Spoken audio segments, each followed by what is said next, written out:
오늘 말씀의 제목을 한번 따라 하실까요? 부활과 회복 그리고 사명.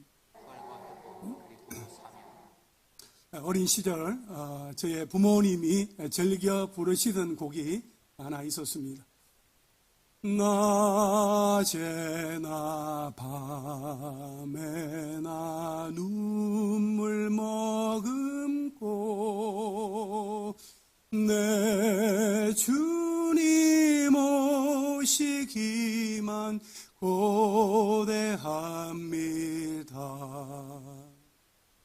가실 때 다시 오마 하신 예수님, 오 주여 언제나 오시렵니까? 먼 하늘 이상한 구름만 떠도 행여나 내 주님 오시는가 해. 머리 들고 멀리 멀리 바라보는 마음, 오 주여 언제나 오시렵니까?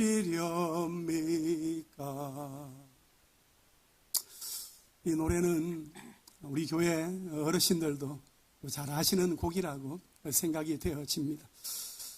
주님 고대가라는 제목의 노래인데요, 손양원 목사님이 작사하신 곡입니다. 이 노래는 6절까지 되어 있는데 일제 말기에 신사참배를 거부했다는 그 이유로 감옥에 갇힌 채로 죽음보다 더한 고통을 당했던 믿음의 선조들이 조국의 광복과 진리로 자유롭게 될 날을 기대하고 소망하면서 불렀던 노래였습니다. 여러분, 우리 하나님은 슬픔과 고난이라는 그 보자기에 복을 사서 우리에게 주시는 분이에요. 고단한 인생길에서 힘겨운 날들을 뛰어넘을 수 있는 그 힘을 우리가 하늘로부터 받는 날이면 그 날이 성탄절이고 부활절입니다. 구주 예수님이 오셔서 어두운 나의 마음을 밝혀주시고 암울한 현실에서 새 하늘과 새 땅을 보여주시는 그 하루하루가 성탄절이고 부활절입니다. 성탄절이 일주일 앞으로 다가왔습니다.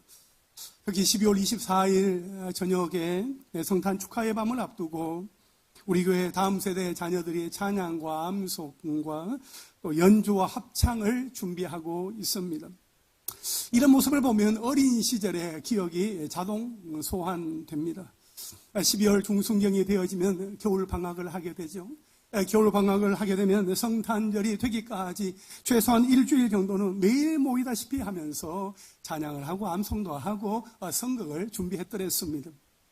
비록 성탄의 의미를 깊이 알지는 못했으나 성탄을 맞이하는 기쁨과 행복이 마음 가운데 있었던 기억이 있습니다. 여러분, 내일에 대한 희망을 품고 사랑으로 기다리는 사람에게는 기쁨이 있습니다. 낮에나 밤에나 눈물 머금고 내 주님이 오시기만을 고대하는 사람에게는 기쁨이, 또 기쁜 날이 반드시 오게 됩니다. 우리에게는 슬픔과 눈물, 걱정과 근심을 가라앉히고 재림의 주님을 기다리는 우리는 이미 2000년 전에 처음 오신 예수님의 성탄을 기쁨으로 맞이하게 되었습니다. 인류 구원이라는 크신 계획 속에 사람의 몸을 입고 이 땅에 오신 성자 하나님이신 예수님은 하나님의 뜻에 따라서 십자가의 그 길을 뚜벅뚜벅 홀로 걸어가셨고 십자가 위에 달리 있어 못 박혀 죽으셨습니다. 그 이후에 어떻게 되셨습니까? 예수님은 사흘 만에 다시 살아나셨습니다. 첫절 한번 따라 하실까요? 부활하신 예수님. 십자가를 지고 못 박히시며 온갖 수치와 모욕을 다 참으신 예수님은 십자가 위에서 다 이루었다 그렇게 말씀을 하시며 물과 피를 다 쏟으시며 죽기까지 복종하셨습니다. 예수님이 죽임 당하시던 곳에 있었던 제자는 예수님께 사랑받던 제자 요한 한 명뿐이었고 그 외에는 예수님의 어머니 마리아를 비롯한 여성들 뿐이었습니다. 사실 예수님을 버리고 도망친 제자들은 예수님의 십자가 그 고난 자체를 경험하지는 못했습니다. 그래서 예수님은 자신이 십자가에 달려 죽었다가 부활한 예수 자신임을 드러내심과 동시에 제자들에게 자신이 당한 고난이 어떤 것이었는지를 분명히 드러내실 필요가 있었습니다. 제자들은 예수님과 마지막 만찬 후에 예수님의 죽음으로 영원한 이별이라 생각을 했겠지만 이미 그도 말씀하셨던 대로 예수님은 사흘 만에 다시 살아나서 그들에게 돌아오신 것입니다. 제자들은 이 놀라운 사건을 대하면서 기쁨을 감출 수 없었습니다. 요한복음 20장에 보면 예수님이 부활하신 그 새벽에는 돌무덤 밖에 서서 울고 있던 막달라 마리아에게 보이셨고 예수님이 부활하신 저녁에는 유대인들이 두려워서 문을 꼭 닫고 있던 제자들에게 오셨습니다. 하지만 도마는 그 자리에 없었습니다. 그는 보지 않고는 믿지 않겠다 했습니다. 그리고 일주일 후에 제자들과 도마가 한자리에 모이는 그곳에 예수님이 오셨습니다. 예수님은 제자들에게 너희에게 평강이 있을지어다 그렇게 말씀하신 후에 도마에게 말씀을 하십니다. 요한복음 20장 27절에 보면 도마에게 이르시되 네 손가락을 이리 내밀어 내 손을 보고 네 손을 내밀어 내 옆구리에 넣어보라. 그리하여 믿음 없는 자가 되지 말고 믿는 자가 되라. 그렇게 말씀을 하셨어요. 그 놀라운 사실 앞에 도마가 고백합니다. 나의 주님이시요 나의 하나님이십니다.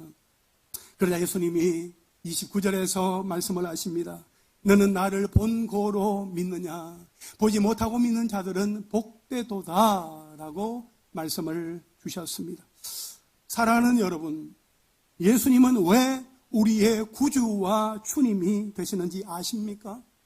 십자가에 달려 죽으셨다가 죽으시는 것으로 끝난 게 아니라 부활, 다시 살아나셨기 때문입니다. 아멘이십니까?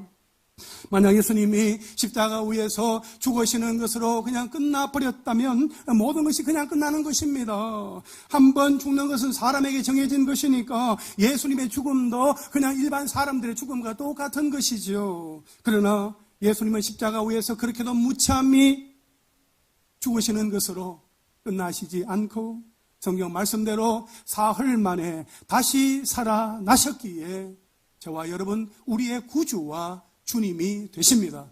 할렐루야. 다메섹 도상에서 부활하신 예수님을 만나면서 박해자에서 복음 전도자로 삶이 180도 바뀐 사도 바울은 소위 부활장이라고 말하는 고린도전서 15장에서 예수님의 부활의 확실성에 대하여서 전하고 있습니다. 고린도전서 15장 3절 이하에 보면 성경대로 그리스도께서 우리 죄를 위하여 죽으시고 장사 지낸 바 되셨다가 성경대로 사흘 만에 다시 살아나사 게바 베드로에게 보이시고 12 제자에게와 500여 형제에게 일시에 보이셨으며 그 중에 지금까지 대다수는 살아있고 어떤 사람은 잠들었으며 그 후에 야고보에게 보이셨고 모든 사도에게 보이셨으며 맨 나중에 만삭되지 못하여 난 자 같은 내게도 사도 바울에게도 보이셨다 그렇게 증거하고 있습니다. 여러분 예수님의 부활 사건이 우리에게 주시는 메시지는 예수님은 다시 살아나셨을 뿐만 아니라 지금도 살아계신다 하는 것입니다. 할렐루야.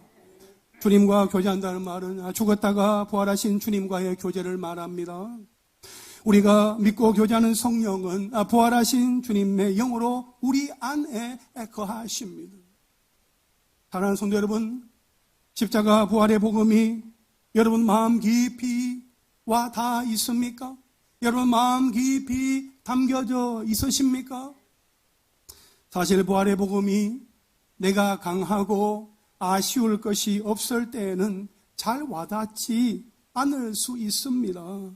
모든 일이 계획대로 잘 되고 젊고 건강할 때에는 예수 믿고 살아야지, 내 힘으로는 안 된다, 주님을 의지해야지, 그렇게 누가 아무리 그렇게 말해도 귀에 들어오지 않고 구할 관심도 없습니다. 그러나 약할 때, 위기를 만날 때 예수의 이름, 이 부활이라는 단어가 결코 낯설지가 않아요. 바울은 고린도서 12장 10절에서 내가 약한 그때의 강함이라 그렇게 고백을 하고 있습니다.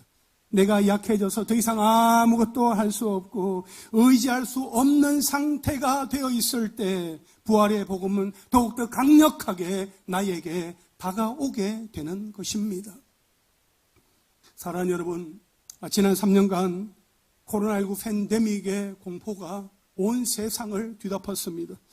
고한 자나 가난한 자나 지혜로운 자나 미련한 자나 강한 자나 약한 자나 모두가 다 두려워했습니다. 죽음의 공포를 실감하며 두려움에 떨었습니다.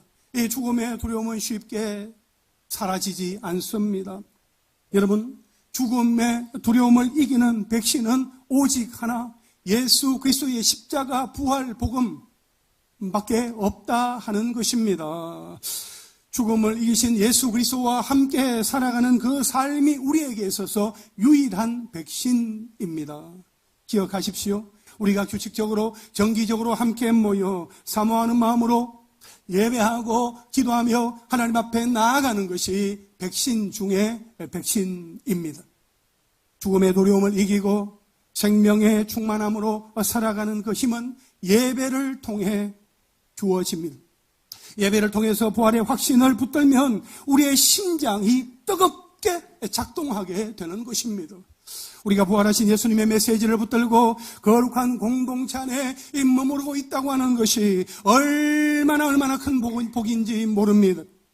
우리가 그 복을 누릴 수 있어서 감사하고 또 그 복을 함께 누릴 수 있게 되기를 간절히 소망합니다. 다음 주일은 With You 메리 크리스마스가 되기를 기도하며 기다려온 성탄절입니다. 성탄의 주인공 오신 예수님과 함께 믿음의 성도들과 함께 나의 사랑하는 지인들과 함께 기뻐하고 절구하며 축하하고 경배하는 메리 크리스마스 기쁜 구주 성탄이 될 수 있기를 주님의 이름으로 축원합니다. 할렐루야. 우리 좌우에 계신 분들과 한번 인사하실까요? 기쁜 구주 성탄이 되기를 원합니다. 기쁜 구주 성탄이 되려면 함께 해야죠. 우리 주님과 함께하고 나의 사랑하는 형제 자매들, 지체들, 가족들, 자녀들, 나의 사랑하는 지인들과 함께 하나님 앞에 찬양하며 경배하며 천사들의 노래가 울려 퍼졌던 그 2000년 전 그 밤을 기억하면서 우리가 목소리 높이 하나님을 찬양하며 나아가는 은혜가 우리 모두에게 있기를 간절히 소망합니다. 두 절 한번 따라 하실까요? 회복시키시는 예수님. 여러분, 마태복음 26장에는 아주 충격적인 내용들이 기록되어 있습니다. 가룟 유다가 예수님을 배신하고 베드로가 예수님을 부인할 것을 예수님이 미리 아셨다 하는 것입니다. 마태복음 26장 21절에 보면 예수님이 내가 진실로 너희에게 이르노니 너희 중에 한 사람이 나를 팔리라 하셨습니다. 제자들은 항변합니다. 그럴 리가 없어요. 나는 아니지요. 나는 아니에요. 너희 중에 한 사람이 나를 팔리라 하신 그 예수님의 말씀은 참으로 충격적이었습니다. 그런데 심지어 지금 이 순간에도 제자들 중에 그 누구도 가룟 유다를 의심하는 사람이 없었습니다. 31절에 보면 또 충격적인 내용이 나옵니다. 오늘 밤에 너희가 다 나를 버리리라. 오늘 밤에 너희가 다 나를 버릴 것이다 라는 말씀이에요. 제자들은 모두 항변합니다. 아닙니다. 절대 아닙니다. 우리는 그러지 않을 겁니다. 베드로가 특히 강하게 항변합니다. 제가요? 절대로 그런 일은 없습니다. 다른 제자들이 모두 다 주님을 버릴지라도 저는 결코 주님을 버리지 않겠습니다. 주님이 저를 아시잖아요. 이에 예수님이 말씀하십니다. 34절에 오늘 밤 닭 울기 전에 네가 3번 나를 부인하리라. 예수님의 말씀대로 베드로가 예수님을 세 번째로 부인하자마자 닭이 곧 울었습니다. 이에 베드로가 어떻게 합니까? 마태복음 26장 75절 말씀을 우리 함께 읽겠습니다. 시작. 이에 베드로가 예수의 말씀에 닭 울기 전에 네가 세 번 나를 부인하리라 하심이 생각나서 밖에 나가서 심히 통곡하니라. 아멘. 베드로는 예수님의 말씀이 생각나서 통곡을 했다는 거예요. 여러분, 통곡이란 소리를 높여서 슬프게 서럽게 우는 것을 말하는 것입니다. 베드로의 눈물은 의심할 여지 없이 뉘우침과 탄식의 눈물이었습니다. 무엇보다 그 눈물은 마침내 회복으로 이어지는 회개의 눈물이기도 했습니다. 이 부분에 대해서 누가와 요한이 우리에게 그것을 알려주고 있습니다.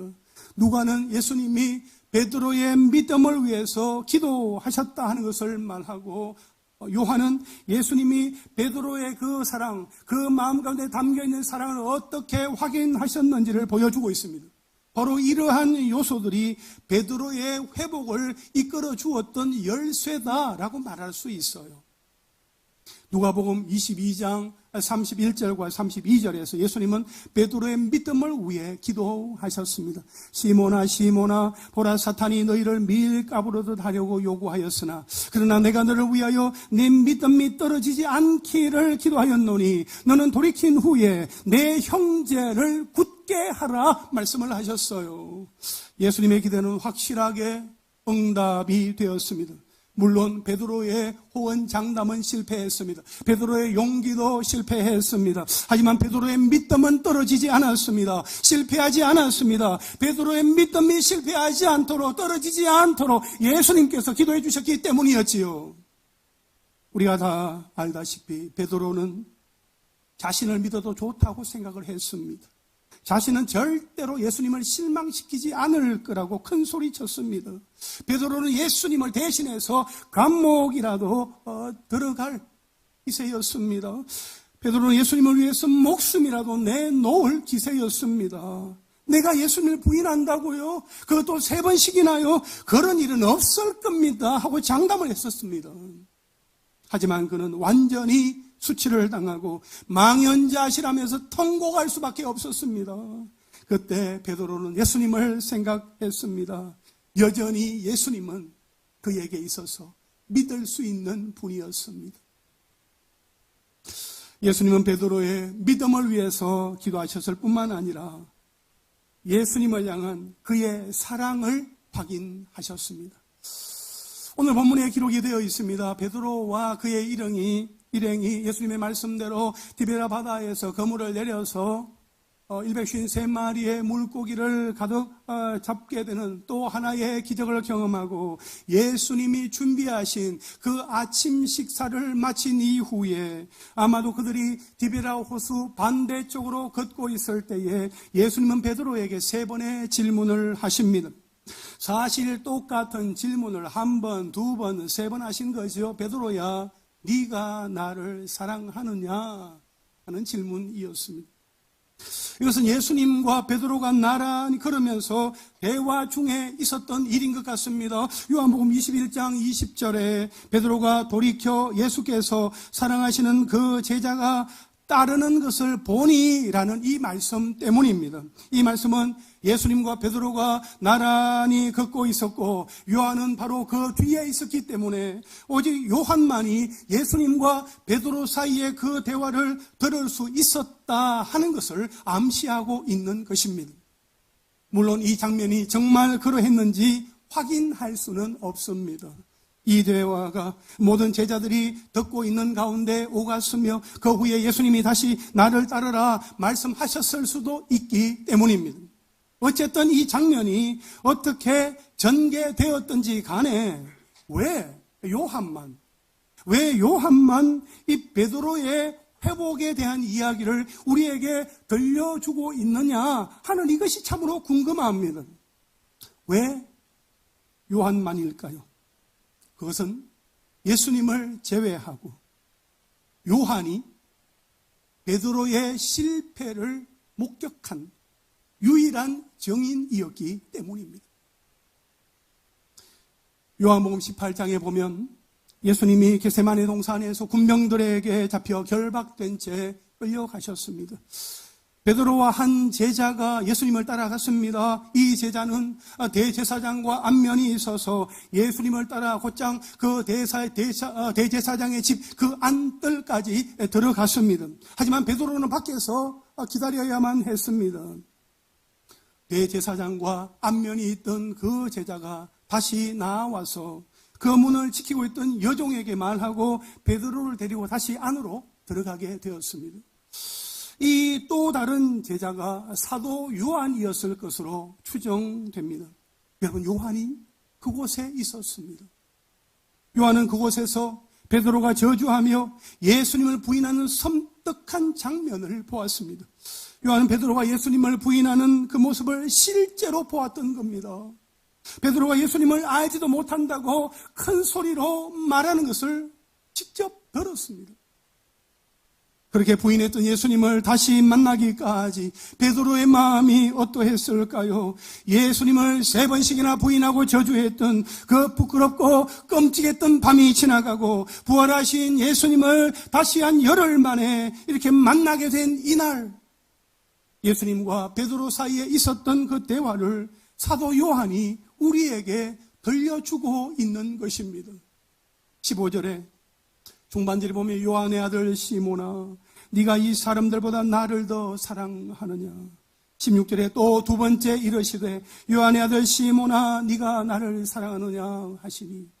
17절에 세 번째 이르시되 요한의 아들 시몬아, 네가 나를 사랑하느냐 하시니. 네가 나를 사랑하느냐? 예수님이 3번 물으셨습니다. 베드로가 예수님을 부인했던 횟수와 같습니다. 부활하신 예수님이 베드로에게서 듣고 싶었던 고백은 제가 주님을 위해서 기꺼이 죽겠습니다 하는 굳은 맹세가 아니었습니다. 제가 다시는 주님을 부인하지 않겠습니다 하는 자신만만한 외침도 아니었습니다. 예수님이 듣고 싶으셨던 고백은 주님 사랑이었습니다. 15절부터 17절에 나오고 있지요. 15절과 16절에 보면 주님 그러하나이다. 내가 주님을 사랑하는 줄 주님께서 아시나이다. 17절에 보면 주께서 3번째 네가 나를 사랑하냐 하심으로 베드로가 근심하여 이르되 라고 말씀하고 있습니다. 근심이란 가슴이 찢어지게 아프다거나 비탄에 빠진 상태를 말합니다. 예수님께서 2번이나 같은 질문을 하실 때에 그 질문 앞에 정말 분명하게 2번씩이나 대답을 했음에도 불구하고 또다시 질문이 주어지자 베드로는 자신이 불과 열흘 전에 저질렀던 3번에 걸친 예수 부활 사건을 떠올리며 예수 부인 사건을 떠올리며 큰 근심에 사로잡혔던 것입니다. 그래서 베드로는 자신의 허물과 수치를 다 아시는 주님 앞에 너무 부끄러워서 이렇게 대답을 합니다. 17절 하반절에 보니까 주님 모든 것을 아시오매 내가 주님을 사랑하는 줄을 주님께서 아시나이다. 예수님은 베드로가 이전에 했던 그 실수를 만회할 수 있도록 기회를 주셨습니다. 예수님이 이렇게 베드로에게 3번씩이나 물으신 것은 훼손되었던 베드로의 수제자로서의 권위를 회복시켜 주시기 위해서였습니다. 예수님은 지금 이 순간 그 누구보다도 베드로의 회복에 지대한 관심을 갖고 계셨습니다. 사랑하는 성도 여러분, 베드로의 회복에 관심을 갖고 계셨던 예수님이 오늘 이 시간 그의 영이신 성령으로 우리 가운데 임하셨습니다. 우리의 회복, 다시 우리가 일어나고 다시 살게 되고 믿음으로 반응하며 나아가게 되기를 원하시면서 지대한 관심을 갖고 계십니다. 비록 우리가 오늘도 이렇게 예배의 자리에 앉아서 예배를 드린다 하고 있지만 우리도 베드로 못지않게 이래저래 크고 작은 일에서 예수님을 실망시키고 부인했습니다. 어떤 이들은 예수님을 심각하게 실망시켜서 지금도 그 일을 부끄러워할지도 모릅니다. 지금도 그 순간을 떠올리면 남모르게 후에 눈물을 흘리는 분이 있을지도 모릅니다. 하지만 괜찮습니다. 괜찮아요. 안전합니다. 우리는 지금 대제사장의 집 그 뜰 안에 있는 것이 아닙니다. 우리가 조롱을 당하거나 신문을 받고 있는 것도 아니다 하는 것입니다. 우리는 지금 여기 하나님의 임재 앞에 머물러 있습니다. 우리가 모인 자리에 함께 하시는 하나님, 그 하나님의 임재의 영광 가운데 우리는 사로잡혀서 하나님 앞에 예배드리고 있는 것입니다. 여러분, 하나님이 우리를 안아주십니다. 따라서 마음에 무엇이 있든지 하나님 앞에 고백하기만 하면 됩니다. 하나님이 다 아셔요. 하나님이 저와 여러분 우리의 마음을 다 알고 계세요. 우리가 지난 한 주간에 어떻게 살았는지, 어떠한 마음으로 살아올 수밖에 없었는지, 우리의 마음이 얼마나 힘겹고 어려웠고 때로는 그 눈물이 앞을 가려서 너무나 힘들고 아픔 가운데 남에게 차마 말하지는 못하고 내 속으로 그 모든 것을 삼키면서 지내왔던 그 한 주간의 시간들을 우리 주님이 다 알고 계시는 거예요. 그 마음을 주님 앞에 우리가 내어드리며 나아갈 때에 주님은 우리의 마음을 만져주시고 회복시켜 주시기를 원하신다 하는 것입니다. 여러분, 하나님이 물으시는 질문이 혹시 들리십니까? 네가 나를 사랑하느냐? 네가 나를 믿느냐?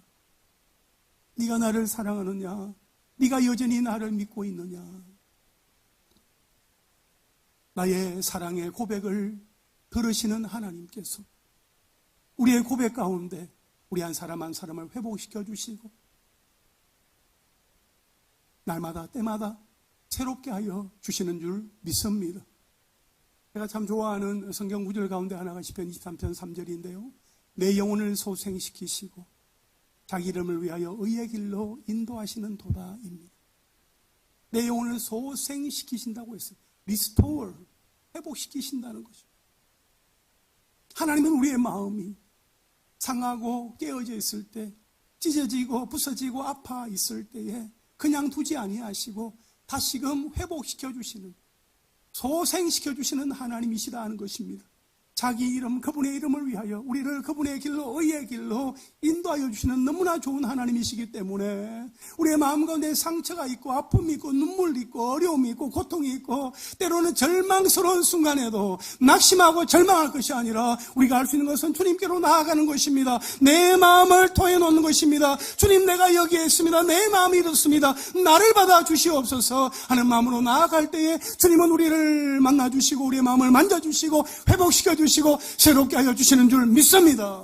할렐루야. 우리 좌우에 계신 분들과 한번 인사하실까요? 날마다 때마다 회복의 은혜를 누리며 살아갑시다. 마지막 세 절 한번 따라 하실까요? 사명을 주시는 예수님, 내가 주님을 사랑하는 줄을 주님이 아십니다. 베드로의 고백을 들으신 예수님이 베드로에게 사명을 주십니다. 15절부터 17절 마지막에 말씀을 하고 있습니다. 내 어린 양을 먹이라, 내 양을 치라, 내 양을 먹이라. 그렇게 말씀을 하셨습니다. 내 양을 먹이라, 내 양을 치라 하는 것이 단어상으로는 달라도 목양을 강조하는 동일한 의미가 있습니다. 예수님이 제자들을 부르신 목적이 마태복음 4장 19절에 보면 나를 따라오너라 내가 너희로 사람을 낚는 어부가 되게 하리라 그렇게 말씀을 하셨지요. 제자들로 하여금 사람을 낚는 어부가 되게 하시는 것이 예수님이 제자들을 부르신 목적이었습니다. 그런데 오늘 본문에서는 여기서 한 걸음 더 나아가야 한다는 것을 우리에게 보여주십니다. 왜냐하면 제자들의 임무는 사람들을 전도하는 데서 그치지 않고 전도한 영혼들이 잘 자랄 수 있도록 꼴을 먹이고 돌보는 일까지 감당하는 것을 포함하고 있기 때문입니다. 여러분, 베드로가 예수님을 3번씩이나 부인했음에도 불구하고 예수님은 그 일에 대하여서 어떠한 책망이나 그 어떠한 언급도 하지 않으시고 내 양을 먹이라, 내 양을 치라는 목양의 사명에 대해서만 말씀을 하고 계십니다. 이는 예수님이 베드로에게 동일한 질문을 반복하신 그 목적이 무엇인지 우리에게 알게 합니다. 그 목적이 베드로가 이전에는 예수님을 사랑하기는커녕 배반했지만 이제 예수님이 맡기시는 그 영혼에 대해서는 사랑으로 돌봐야 한다 하는 것을 가르치시기 위함이었습니다.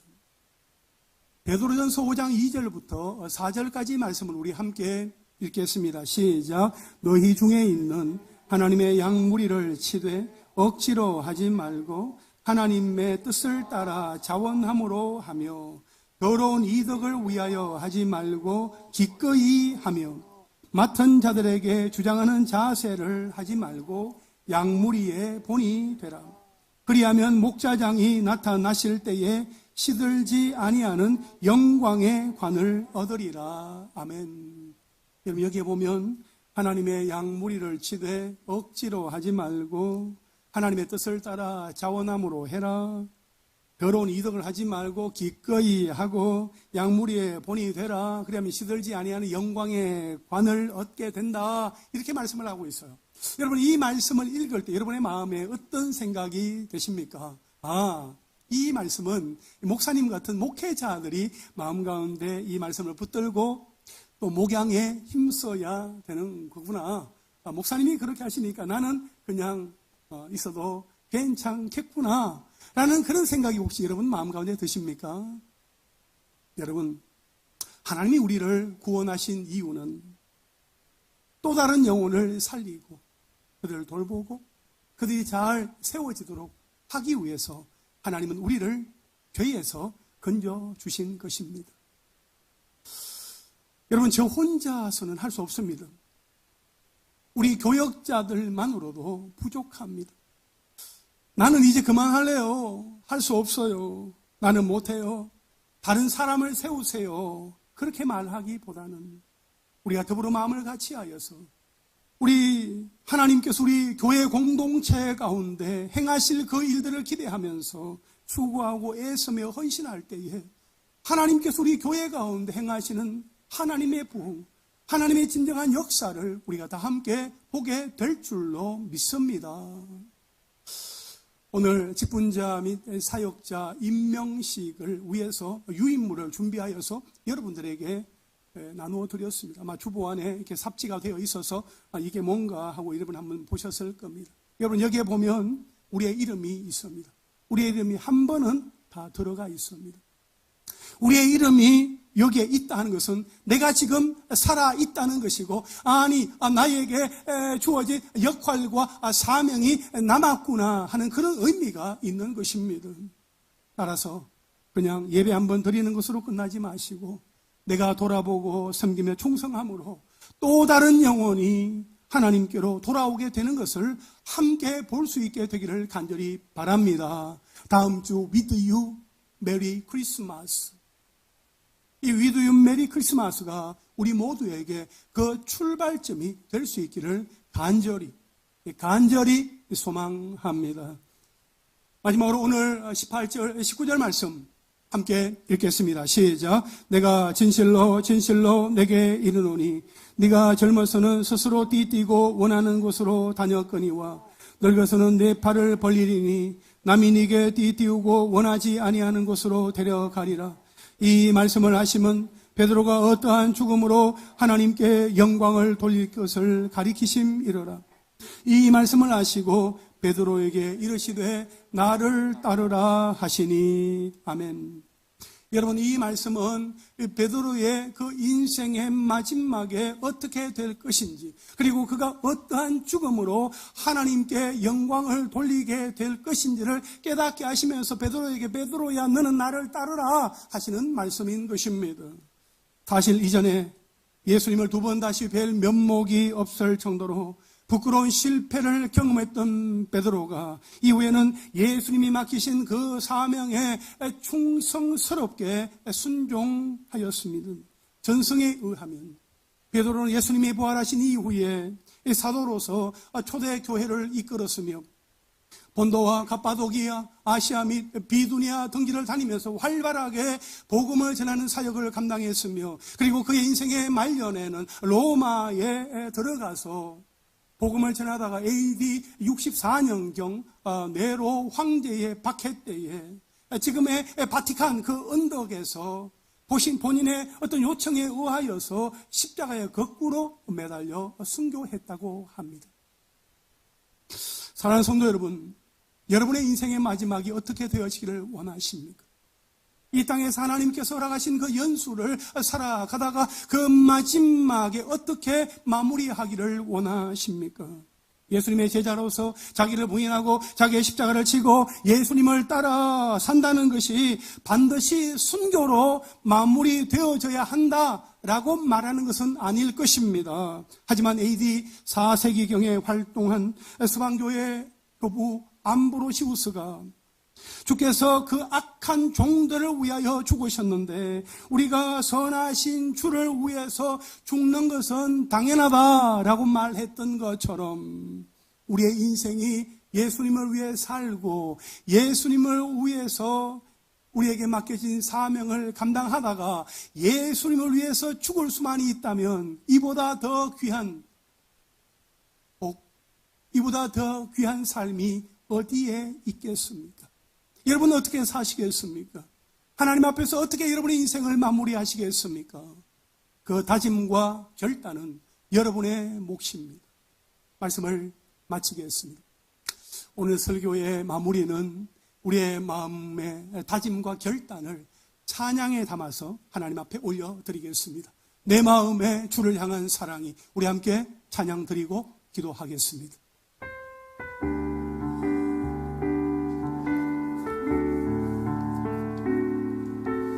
내 마음에 주를 향한 사랑이,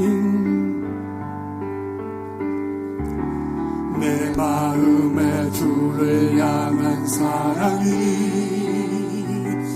나의 말엔 주가 주신 진리로 나의 눈에 주의 눈물 채워주소서.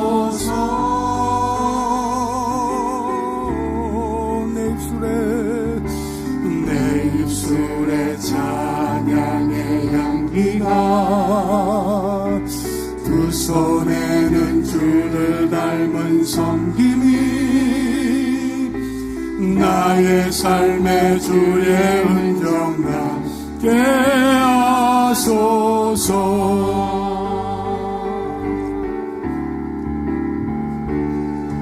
하나님의 사랑이 영원히 함께하리. 십자가의 길을 걷는 자에게, 순교자의 삶을 사는 이에게,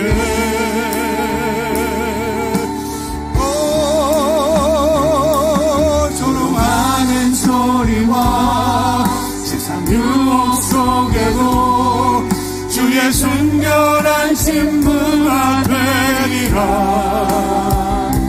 내 생명 주님께 드리니. 하나님의 사랑이,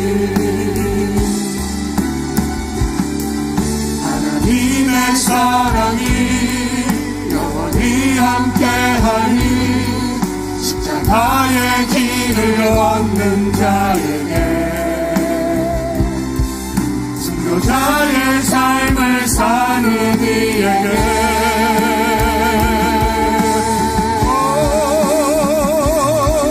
조롱하는 소리와 세상 유혹 속에도 주의 순결한 신부가 되리라. 내 생명 주님께, 내 생명 주님께, 내 생명 주님께, 내 생명 주님께, 내 생명 주님께 드리니. 아멘.